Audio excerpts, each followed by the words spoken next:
दोस्तों, सबसे पहले तो मैं वियान मल्डर भाई से हाथ जोड़कर माफी मांगता हूं कि मैं उनके बारे में गलत था। ब्रायन लारा का रिकॉर्ड ना तोड़ने को लेकर मैंने कल एक वीडियो बनाया था जिसमें उनके फैसले को मूर्खता बताया था। मैंने कहा था मैच में बहुत टाइम था, रिजल्ट पर कोई असर नहीं पड़ना था। सामने जिम्बाब्वे जैसी टीम थी, साउथ अफ्रीका की टीम ने सिर्फ 114 ओवर खेले थे, तो टाइम ही टाइम था वियान मल्डर के पास ब्रायन लारा का रिकॉर्ड तोड़ने के लिए। ऐसे मौके जिंदगी में बार बार नहीं आते कि आप इतने करीब पहुंच जाएं। इतना शानदार मौका था उनके पास इतिहास में अपना नाम दर्ज कराने का, टेस्ट मैचों में सबसे बड़ी पारी खेलने का रिकॉर्ड बनाने का। इन सारे लॉजिक के आधार पर मैंने वियान मल्डर के फैसले को मूर्खता बताया था, लेकिन मल्डर के दिन के खेल के बाद बयान ने सारी पिक्चर साफ कर दी और जो बयान उन्होंने दिया वाकई दिल जीत लिया है। लेकिन दोस्तों, फिर भी मैं कहता हूं कि एक गलती उन्होंने जरूर कर दी।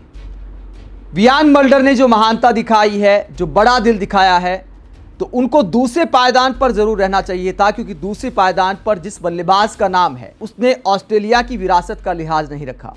तो उस बल्लेबाज की बजाय वियान मल्डर वहां होने चाहिए थे, ये मेरा मानना है।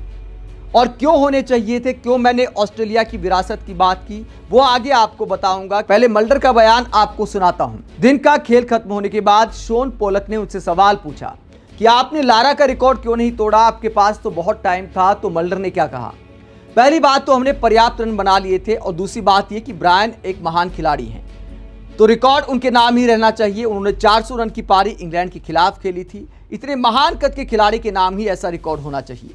अगर मुझे दोबारा भी ऐसा चांस मिला कि मैं रिकॉर्ड के करीब पहुंच जाऊं तो मैं दोबारा भी ऐसा ही करूंगा। आगे मल्डर कहते हैं, मैंने इस बारे में कोच से भी बात की, उन्होंने भी यही कहा कि रिकॉर्ड को महान खिलाड़ी के नाम रहने देना चाहिए। सच कहूं तो मैंने कभी सोचा भी नहीं था कि मैं टेस्ट मैचों में डबल सेंचुरी भी लगाऊंगा, तो ट्रिपल सेंचुरी लगाकर मैं बहुत खुश हूं। तो वियान मल्डर कहते हैं कि दोबारा भी चांस मिला लारा का रिकॉर्ड तोड़ने का तो भी मैं ऐसा ही करूंगा। दोस्तों, मल्डर के इस बयान ने वाकई दिल जीत लिया है। कितना सम्मान दिखाया ब्रायन लारा के लिए, सीधे शब्दों में कि दोबारा भी नहीं तोड़ूंगा। लेकिन दोस्तों, मुझे लगता है कि मल्डर को दूसरे पायदान पर रहना चाहिए था, क्योंकि दूसरे पायदान पर है मैथ्यू हेडन का नाम। जैसा कि मल्डर ने कहा कि ब्रायन लारा ने इंग्लैंड के खिलाफ 400 रन बनाए थे, उनकी इस लाइन में वजन है, क्योंकि इंग्लैंड एक मजबूत टीम मानी जाती है। ऐसे में ब्रायन लारा के रन बड़े माने जाएंगे। जिम्बाब्वे एक कमजोर टीम मानी जाती है, गेंदबाजी लाइनअप बेहद कमजोर है, और इसका पूरा फायदा उठाया था मैथ्यू हेडन ने। और ऑस्ट्रेलिया की विरासत का भी ध्यान नहीं रखा। दोस्तों, ऑस्ट्रेलिया के कप्तान मार्क टेलर ने 1998 में डॉन ब्रैडमैन का रिकॉर्ड नहीं तोड़ा था, बराबरी की थी, 334 रन बनाए थे। उसके बाद उन्होंने पूरी रात सोचा, उनका एक बयान आया था कि मैंने पूरी रात सोचा कि मैं रिकॉर्ड तोड़ूं या नहीं तोड़ूं। उसके बाद मैंने फैसला किया कि मैं रिकॉर्ड नहीं तोड़ूंगा। तो डॉन ब्रैडमैन का लिहाज करते हुए मार्क टेलर ने उस रिकॉर्ड को नहीं तोड़ा और ब्रायन लारा के रिकॉर्ड को भी रहने दिया। लेकिन इन सारी बातों का मैथ्यू हेडन ने ध्यान नहीं रखा। जिम्बाब्वे के खिलाफ ही ब्रायन लारा का, डॉन ब्रैडमैन का, मार्क टेलर का, सबका रिकॉर्ड तोड़ दिया।